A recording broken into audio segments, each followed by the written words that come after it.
plenty to discuss in this final session at Football Innovation Forum. Let's bring on our speakers.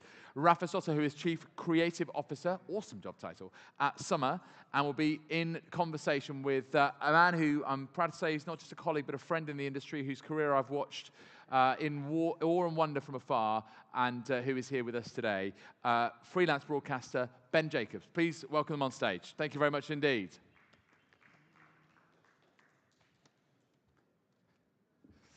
Ben, I know that you are consciously watching the Chelsea website and Twitter feeds to know when Enzo Maresca is appointed, but I know that you'll be fully focused on the task in hand in the meantime. Over to you, my friends. Take it away. Thank you, David, and keep up the good work as well. We're last but not least, but I will shout loudly to those of you who are in the coffee area. Come and join us for the final session. We're going to be breaking all manner of exclusives, but none of them, as David said, relating to the next Chelsea manager, because we're here to talk to Rafa Soto about SUMMA. A very good afternoon. Thank you, Ben. Good afternoon. So let's start with the basics. We're going to be delving into how a brand can stand out within the world of sport. But tell me first of all about yourself and SUMMA. Thank you. So I have a mini game for you, since you're very few of you. I'm super happy to take you to the end of the show. I'm super happy to take you to the beginning of the weekend. There's Borussia Dortmund playing against Real Madrid tomorrow. So I have an email for you. If you send me to that email the results of the football club of the final championship, I'm going to send you a personalized sticker. Bear in mind we have the best designers in Europe. So I'm gonna do that myself. So and I'm gonna send you a customized sticker with a name, with your name. Let's say Richard Smith, football guru. So I'm gonna send that to myself. The email is final score. I'm gonna send it to myself. Final score at SUMMA with double M. .es. SUMMA like that, and yeah, you send me the score. I'm gonna say 1-2,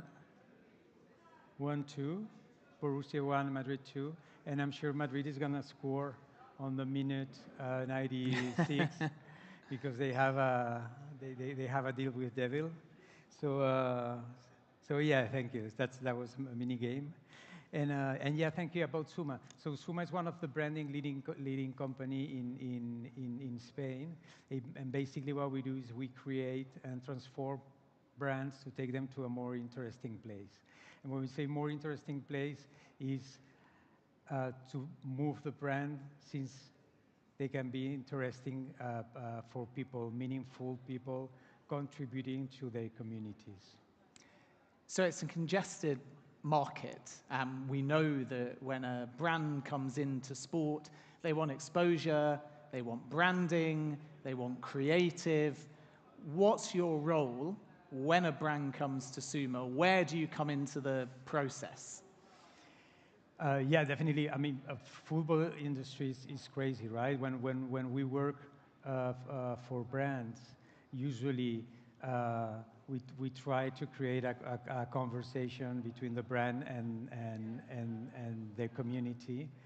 Football is super crazy, right? Because there are a lot of brands fighting to get people's attention, right? If you think about it, football, it's about commercial brands, it's about platforms, and it's about clubs brands, right? So there's a sort of fight in there to connect with people, and it's getting difficult, right? Like commercial brands are trying to find their own space. Platforms are evolving, and they evolving to different things, and clubs are losing the connection with Gen Z people, right? So it's a very challenging way. So basically what we do is we try to create strong identities with a very huge and interesting narrative. and we try to connect with community through experiences. So the more memorable those experiences are and the more impact they leave, the better. And brands, I think it's fair to say, when entering into the sports sphere, have now got higher expectations than maybe 10 or 20 years ago. There was always a feeling at times, if you were a big sports club, you had the power, you had the space, front of shirt, stadium, naming rights, and ultimately the brand would pay and the club would set the price. But now it feels like the brand expect a lot more. They want something far more immersive for what they're prepared to pay. Yeah, you're right. But before that, I don't know what you think about it, Ben, as well. But when you think that, for instance, Messi or Cristiano Ronaldo have more followers than any football club, right? What you think about is football club brands as themselves, they're not so powerful, right? Because those brands, they connect with people because they play matches and because they have a legacy and they have a history. But the truth is they're not contributing that much to the community, right? And players themselves, they're heroes, right? So they contributing because they give an example, they're very inspiring, right? So I think football brands, like club brands, they need to evolve and they need to start delivering better experiences than they do. But referring to what you were saying, is yeah, definitely. If I'm a sponsor and I want to be sponsoring a football club, what I want to be is not only be on the jersey. What I want to be is connecting with the football club fans. So how I'm going to do that? How I'm going to do that is what makes the difference. There's two things there. How me as a football brand can help my sponsors to connect with people, and the other thing is what can I do more besides being on a jersey, which basically is not gonna change anything, right? How do you balance the creative needs of a sponsor versus the restrictions within certain sports leagues and clubs? It's not always easy, even if a brand wants top players, to get access to them. If you're a sponsor, then you can't always be as flexible. Here, for example, in the Premier League, we're at the Tottenham Hotspur Stadium, a front of shirt sponsor can't do the same kind of creative things as potentially at a club in Italy. We saw that with Paramount Plus, who Chelsea almost signed, but they couldn't under the Premier League rules. It was a conflict, whereas over at Inter, they're able to put Teenage Mutant Ninja Turtles on the front of their shirt. So how difficult is it when you've got all these great creative ideas, but there's actually quite a lot of restrictions in place? Yeah, it's a pity, right? Because that moment is it's such a great touch point, right? Your brand is on a jersey. There's so much happening there, and then you cannot do anything, right?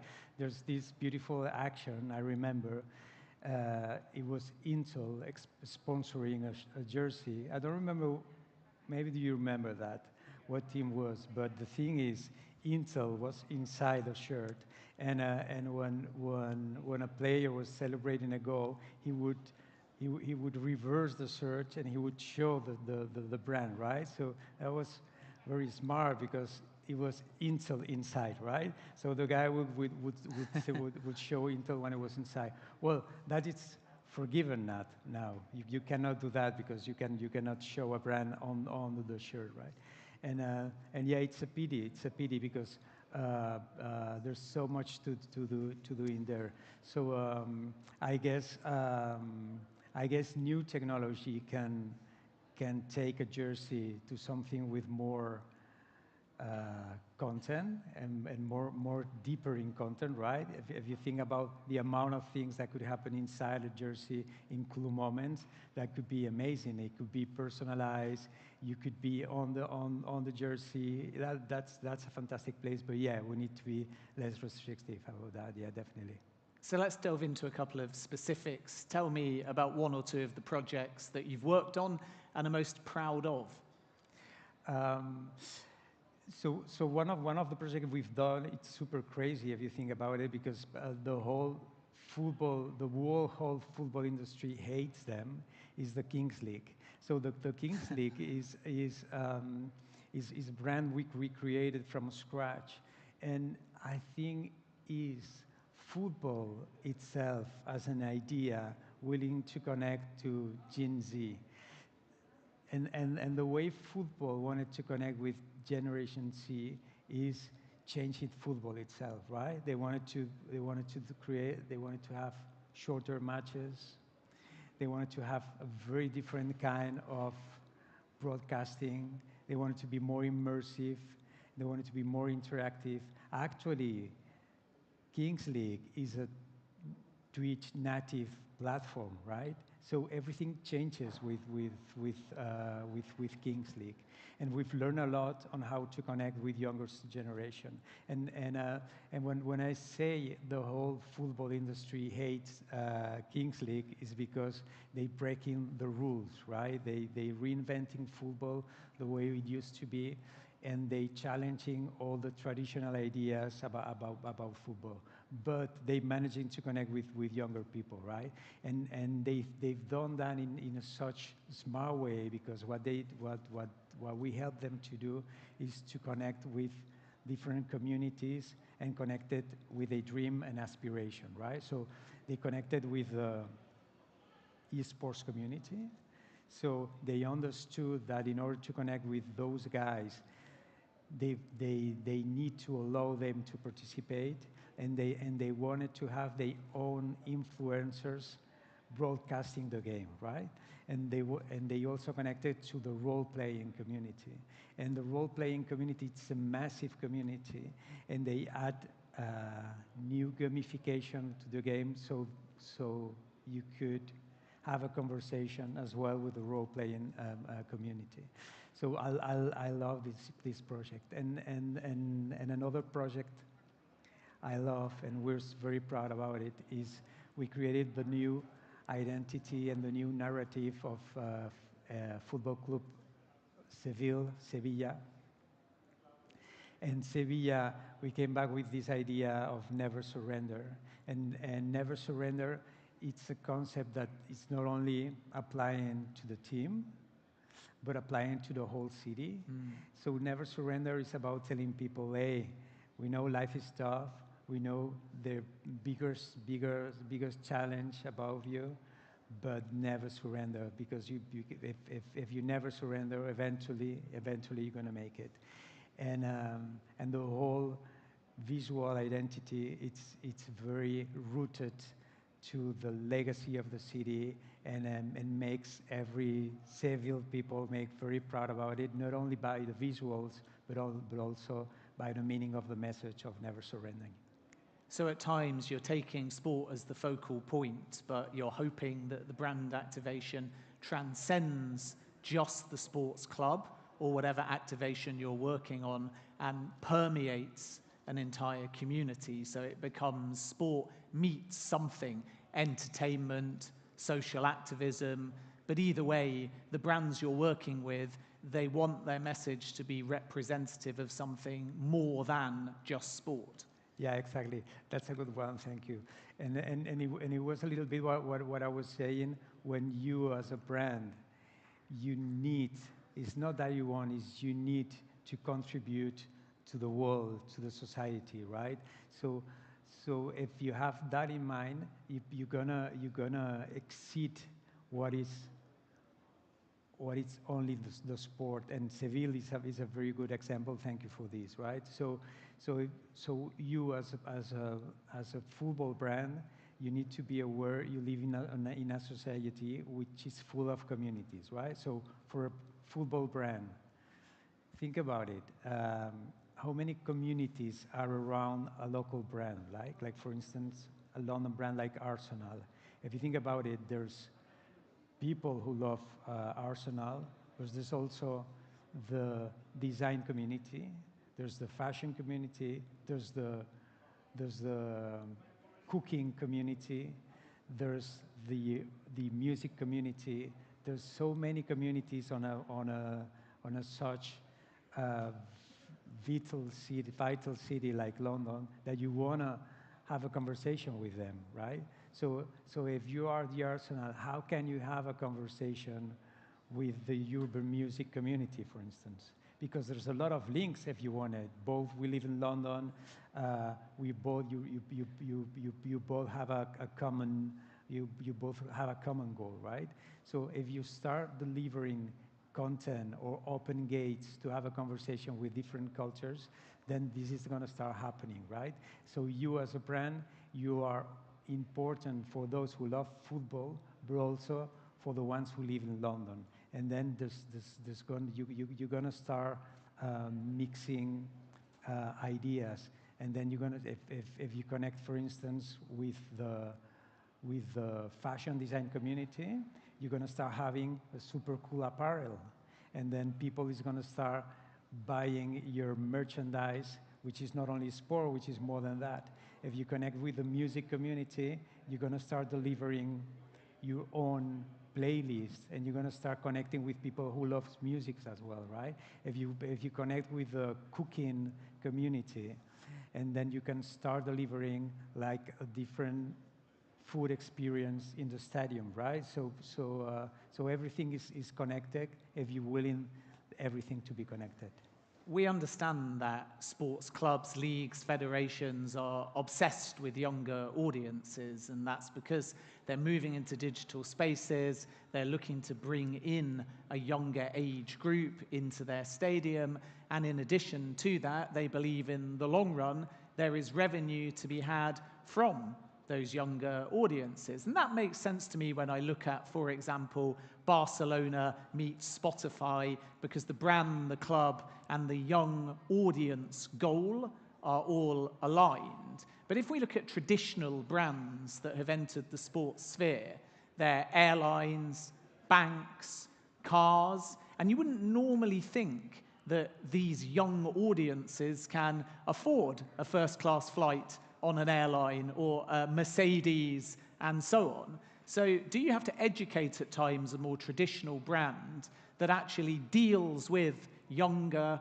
people in a non-business sense and understands that their main core of business comes from older people who are more financially affluent? How, when you're coming up with creative intended for that younger kind of audience, do you align the brand when maybe all they care about is who can afford to fly with us or who can afford to buy our car? Well, when Mercedes, for instance, is one of the biggest sponsor of I forgot the name of the game.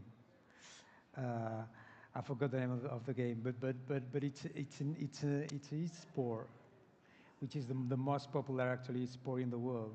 Maybe you know which is that game, which you have a zenithal view and there's little. Oh man, I forgot about it. I want to die. So because I know that perfectly. So Mercedes, it's sponsoring that video game, and if you think who are playing that video game, you're gonna find it's almost kids from 11 years old to 20 years old, right? But Mercedes is there because they're thinking on a long-term strategy. So that makes to me a lot of sense. You as Mercedes, you need to do your proper segmentation, and then you need to put money on the new generation with a certain message on a certain place, and then you need also to put money on your current clients. It's something that you could totally do with the channels you have and the technology you have, and it makes total sense. Yeah. What are some of the challenges when you oversee creative and the brand come to you with one brief, and maybe on paper it makes perfect sense, but then you go to the sports side and guess what? You're not getting access to Lionel Messi, Cristiano Ronaldo.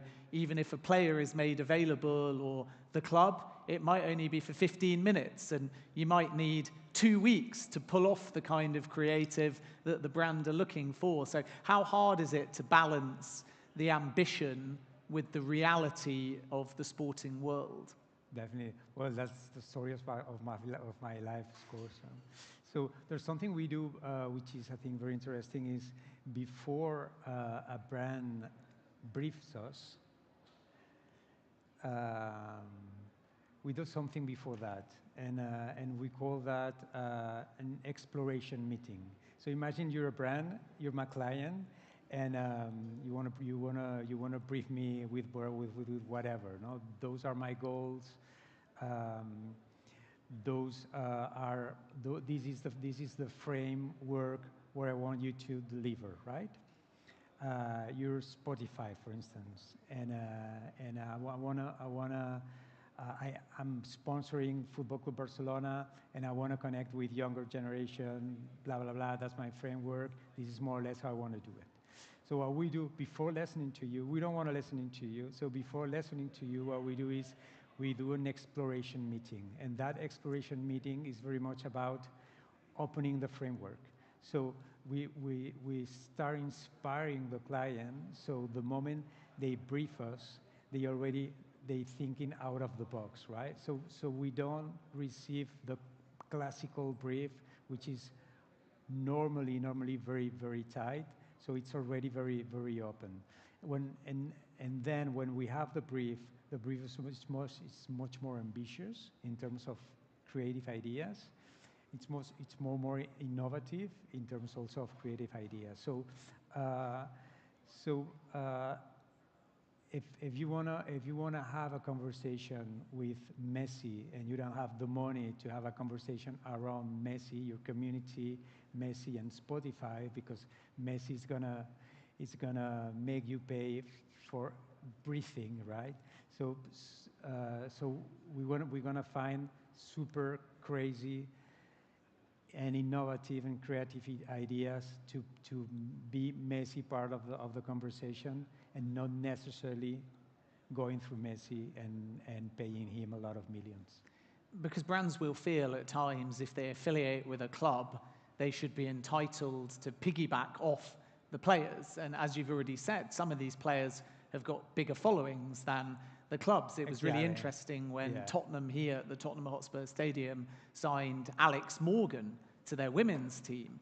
She was on all the billboards and she had a bigger following than Tottenham Hotspur Football Club. So are brands often wanting that full package, or do they accept that if they sign up with, say, Barcelona, who I know you have experience working with, that it has to stop at Barcelona and the brand, and the ability to leverage the players' own platforms, reputations, is inevitably going to be more limited? Definitely. But yeah, there's something around that I always think it's very interesting. Is even, and it's very interesting. Even if you have the money, maybe some players will not work for you because you're not cool enough. And I think this is happening the more and more, and it's something we're finding the more and more.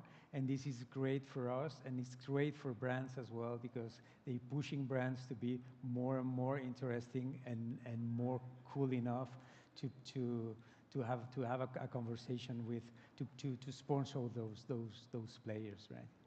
So there's a cool factor, which means I'm never going to get any work myself with any top brands, unfortunately. No. But I think one thing we've not touched upon is how, in practice, a brand can be as immersive as possible. Because the standard in point for football is front of shirt, or sleeve, or naming rights, or on a commercial board, or on digital. And when you look at all of that at face value, it's a tag online around a team sheet, or perhaps at the bottom of a goal graphic. It changes on a digital board. People see it on the front of shirt, but they see it so often that they almost see past it. So when you're coming up with a creative strategy, how can you make sure that instead of the football fan looking at that brand passively alongside something else, because if it's a brand and it comes up when the team score a goal, of course, rightly, they're going to celebrate the goal and they're going to move on. So how do you make sure that the fan engagement with the brand is more active rather than passive? Yeah, I mean, being on the jersey is just the beginning. It's just the beginning. You can stop there. It's just the beginning. Spotify, for instance, it's doing something very, very interesting and lovely with Barca, which is they changed the name Spotify for names of the artists, right? So you suddenly, instead of seeing Spotify, you see the name of an artist on the jersey, and that makes a deeper conversation around that, right? Because Spotify is giving you, they're making themselves more playful, and they inspiring you somehow because they showing you an artist that they think it's worth it for you to listen, right? Even if you're 72 years old man, you're going to see an artist on your favorite team, and then you're going to connect with these artists and that kind of musical style, right? Yeah, and of course it means the brand's prepared to dilute their name in some respects and put forward something more specific if it's Spotify, the artist rather than the brand, and then that has more of an affinity, of course, with fans that like that particular artist over just the generic name of the brand. So we've got time for one final question, and then we're going to wrap up. I promise you we'll get you out of here for 5 o'clock, but do keep networking behind as well, and you can take a selfie with the pitch in the background. But I suppose the last question is just, there will be people that represent brands here at the Tottenham Hotspur Stadium. So if they've heard how you operate, they're looking for some creative advice, what's the best way that people can connect with you and SUMMA going forwards if they'd like to potentially engage you for some work? Thank you for this. So you know there's this neuroscientific who says we as a human beings, our brain is prepared and trained to forget, right? Because that's how we survive, and only remembering the very, very important things. So 99% of the things we forget, and that's what we are for. Our brain is made to forget. So the only way a brand can be relevant is delivering experiences that can be memorable. Is the only way a brand. So my advice is work hard on delivering experiences that would leave an impact. Otherwise, they will forget about you, and nobody will talk about you. You will never start a conversation, like a proper and deeper conversation, and you're going to miss a lot of opportunities. Great stuff, Rafa. It's been fascinating catching up. Ben. Make sure you check out SUMMA. Make sure you network with Rafa. He's the most creative person in the room, and he could be very valuable to your business. But we'll wrap things up there, and I'll hand you back to the excellent David Garrido for closing thoughts. Thank you very much indeed, Ben. Thank you very much indeed. Can you give it up for the panel? Well done, Rafa. Well done, Ben. Absolutely.